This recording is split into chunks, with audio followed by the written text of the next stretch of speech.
అందరికి నమస్తే అండి. టేక్వుడ్ సోఫాకి కొత్త కుషన్స్ అనేది చేస్తున్నాం అనమాట. అయితే కుషన్స్ అనేది 2-3 రకాలుగా అనేది చేస్తారు.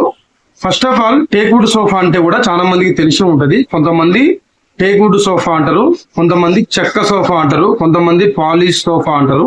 ఇలా ఒక 3-4 రకాలుగా అనేది ఈ సోఫాను అనేది పిలవడం అనేది జరుగుతుంది అనమాట. అయితే టేక్వుడ్ సోఫా అంటే టేక్వుడ్లే చేయాలని ఏం లేదు. కొంతమంది వేపకర్రలో చేస్తారు, కొంతమంది తుమ్మకర్రలో చేస్తారు. ఒక 2-3 రకాలుగా కూడా ఇలా కర్రతో అనేది ఈ సోఫాను అనేది తయారు చేస్తారు అనమాట. అయితే దీని మీద మనం కూర్చోనికి అని చెప్పి కొత్త కుషన్స్ అనేది చేస్తున్నాం అనమాట.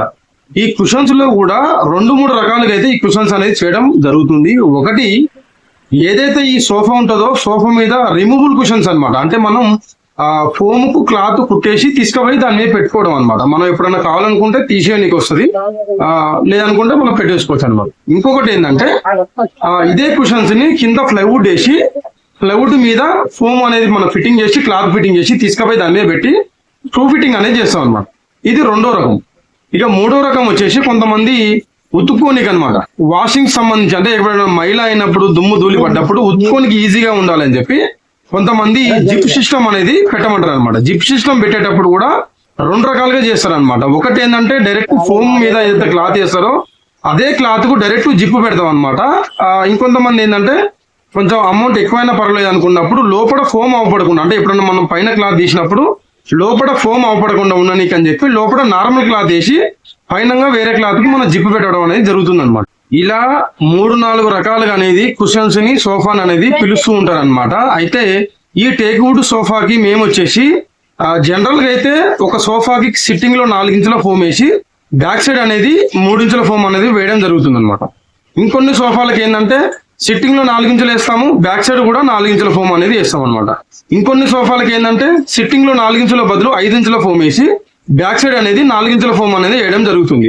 అయితే కొన్ని సోఫాలకు మీరు అప్పుడప్పుడు చూస్తూ గమనిస్తూ కూడా ఉండొచ్చు అనమాట.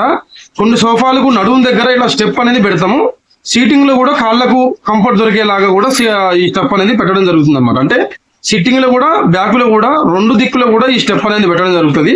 అయితే కొన్ని సోఫాలకు సైజు ఒకవేళ చిన్నగా ఉంటే సిట్టింగ్ లో మాత్రం స్టెప్ అనేది పెట్టామన్నమాట. ఓన్లీ బ్యాక్ సైడ్ నడుము దగ్గర మాత్రమే ఈ స్టెప్ అనేది పెడతాం అనమాట. ఎందుకంటే ఈ కింద ఉన్న ఈ సీటింగ్ డీప్ అనేది తక్కువ ఉంటుంది అనమాట. అది కొంతమందికి అర్థమవుతుంది, కొంతమందికి అర్థం కాదనమాట. మేము రెగ్యులర్ గా సోఫా వర్క్ చేస్తుంటాం కాబట్టి మాకైతే క్లియర్ గా అర్థమవుతుంది. కాబట్టి ఒకవేళ సీటు విడుతు కనుక ఎక్కువ ఉంటే సీటింగ్ లో కూడా స్టెప్ అనేది పెట్టుకోవచ్చు. ఒకవేళ సీటింగ్ లో విడుతు కనుక ఒకవేళ తక్కువ ఉంటే మాత్రం సీటింగ్ లో స్టెప్ పెట్టుకోకపోవడమే బెటర్ అనమాట. ఎందుకంటే సీటింగ్ విడుతు తక్కువ ఉందనుకోండి, మనం స్టెప్ కూడా పెడితే ఏమైందంటే ఇంక ఇరకడం అవుతాం అనమాట. కూర్చున్నప్పుడు అన్కంఫర్ట్ గా అనేది ఫీల్ కావాల్సి వస్తుంది. అందుకనే సీటింగ్ ఒకవేళ డీప్ తక్కువ ఉంటే ఎప్పుడైనా సరే సీటింగ్ లో స్టెప్ అనేది పెట్టుకోకండి.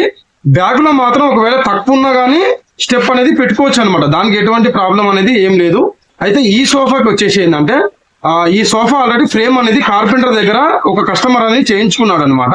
అయితే వాళ్ళు చేయించుకునేటప్పుడు ఆన్లైన్ లో ఈ సోఫా సంబంధించిన ఫొటోస్ చూపించి మాకు సోఫా ఇలానే కావాలని చెప్పడం ద్వారా అయితే ఈ సోఫా అంతా రెడీ అయిన తర్వాత ఆ మోడల్ ప్రకారం చేసిన తర్వాత ఈ సోఫా హైట్ వచ్చేసి ఈ సోఫా హైట్ కూడా మనకు చాలా ఇంపార్టెంట్ అన్నమాట. ఈ సోఫా హైట్ వచ్చేసి 10 ఇంచుల మటుకే వచ్చింది అనమాట. జనరల్ గా ప్రతి సోఫా కూడా సీటు అంటే మన నేల కాంచి మనం కూర్చునే వరకు కూడా మినిమం 17 ఇంచుల నుంచి 19 ఇంచుల మధ్యన ఈ సోఫా అనేది సీట్ హైట్ అనేది ఖచ్చితంగా ఉండాలన్నమాట. అప్పుడే మనం కూర్చున్నప్పుడు ఈ కాళ్ళు నేల మీద కూర్చున్నప్పుడు కూడా మనకు ఆ కంఫర్ట్ అనేది ఈజీగా దొరుకుతుంది అనమాట. ఒకవేళ 17 ఇంచుల కంటే తక్కువ ఉంది అనుకోండి, కంఫర్ట్ గా అనేది అనిపించదు. ఒకవేళ 19 ఇంచుల కంటే హైట్ కూడా ఎక్కువ ఉంది అనుకోండి, అప్పుడు కూడా మనం కూర్చున్నప్పుడు కాళ్ళు అనేది నేల మీద ఆనం అనమాట. అందుకనే సీటు నేల కాంచి సీటు మటుకు హైట్ ఎప్పుడైనా సరే ఏ సోఫా అయినా కానివ్వండి, ఈ టేక్వుడ్ సోఫా ఒకటే కాదు, మీరు ఏ సోఫా తీసుకున్నా కానీ 17 ఇంచుల నుంచి 19 ఇంచుల మధ్యన అనేది ఈ సోఫా ఖచ్చితంగా ఉండాలన్నమాట. అయితే ఈ సోఫా ఫ్రేమ్ వచ్చేసి వాళ్ళు 10 ఇంచుల మట్టుకే చేయడం జరిగింది అనమాట. అంటే వాళ్ళు కస్టమర్ చూపించిన మోడల్ ప్రకారం చేయడం జరిగింది. కాబట్టి ఈ సోఫా అనేది హైట్ వచ్చేసి ఫ్రేమ్ వరకు 10 ఇంచులే ఉందన్నమాట. మనకు 17-19 మధ్యన కావాలి. కాబట్టి ఈ కుషన్స్ అనేది రెగ్యులర్ గా 4 ఇంచులు 5 ఇంచులకు బదులు ఈ 10 ఇంచుల ఫ్రేమ్ ఉండడం వల్ల మేము 8 ఇంచుల కుషన్ అనేది చేయడం జరుగుతుంది అనమాట. అంటే ఈ 8 ఇంచుల కుషన్ ఈ 10 ఇంచుల ఫ్రేమ్ మొత్తం కలిపి 18 ఇంచులు అనేది ఈ సోఫా హైట్ అనేది వస్తుంది. కాబట్టి అప్పుడు కూర్చున్నా కానీ మనకి ఈ కంఫర్ట్ అనేది మంచిగా దొరుకుతుంది అనమాట. అయితే ఈ సోఫాకి వచ్చేసి మేము 8 ఇంచులు అనేది కింద సీటింగ్ లో వాడుతున్నాము. బ్యాక్ సైడ్ మాత్రం రెగ్యులర్ గా వాడినట్టే 3 ఇంచ్ ఫోమ్ అనేది వాడుతున్నాం అనమాట. అయితే సిట్టింగ్ లో కూడా బ్యాక్ సైడ్ కూడా 2 దిక్కులో కూడా దీనికి స్టెప్ అనేది పెట్టడం అనేది జరిగిందనమాట.